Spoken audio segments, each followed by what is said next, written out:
বলবো আমাদের দুঃখের কথা ভাই, আমাদেরকে কেউ দাম দেয় না। আমরা রেমিটেন্স যোদ্ধা ভাই।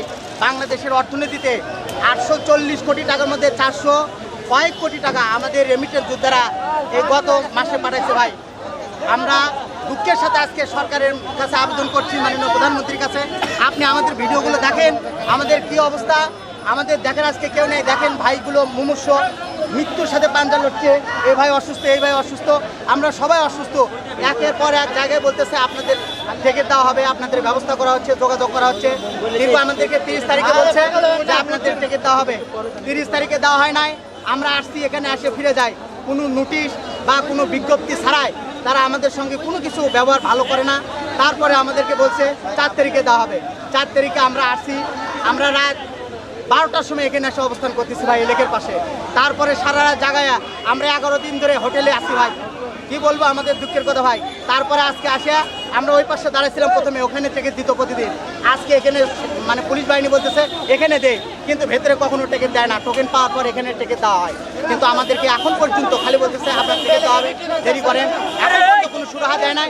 আমরা ধাক্কা খেয়ে খেয়ে পেছন দিকে ধৈর্য হারার পর আজকে আমরা একেবারেই অসুস্থ হয়ে গেছে ভাই, আমাদের বলার ভাষা নেই ভাই।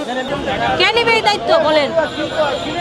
আমাদের তো পরিবার আছে, সন্তান আছে, স্বামী আছে, ওদের কে দেখবে পরে?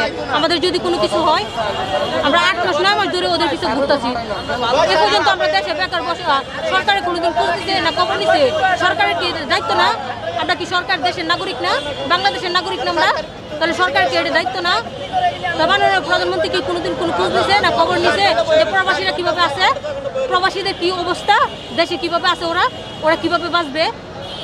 মাননীয় প্রধানমন্ত্রী তো বোঝার দরকার ছিল যে প্রবাসীদের টাকায় কিন্তু দেশ চলে। কেন উনি খোঁজ নেয় না, খবর নেয় না? উনি ইচ্ছা করলে এই মুহূর্তে সব কিছু করতে পারে। আমরা সকাল থেকে কালকে রাত থেকে যে এই যে একসঙ্গে দাঁড়ানোর মধ্যে নাই খাওয়া, নাই গোসল, নাই কোনো কিছু। আমরা তো মহিলা মানুষ, আমরা মহিলা হিসাবেও তো সে আমাদেরকে একটু সম্মান দিতে পারে। এখানে আপনার ওই কান্ট্রিম্যান যিনি আছে সৌদি আরবের, পাশাপাশি এই যে সৌদি এয়ারলাইন্সের লোক, ওনারা সিদ্ধান্ত নিচ্ছে যে টোকেন যেটা দিচ্ছে, টোকেন দেখা গেল যে অনেকের মেয়াদ 2-1 দিনের ভিতর শেষ হয়ে যাচ্ছে, পাসপোর্ট বা একামার মেয়াদ যেটা বলে। এখন ওরা ফর্ম দেশে ফিল আপ করে ওইভাবে ডাকবে ওনাদের, যারা আগে মানে যাদেরটা শেষ ওনাদেরকে আগে ডাইকে ওনাদের টিকিট দেবে, এইভাবে পর্যায়ক্রমে দেবে।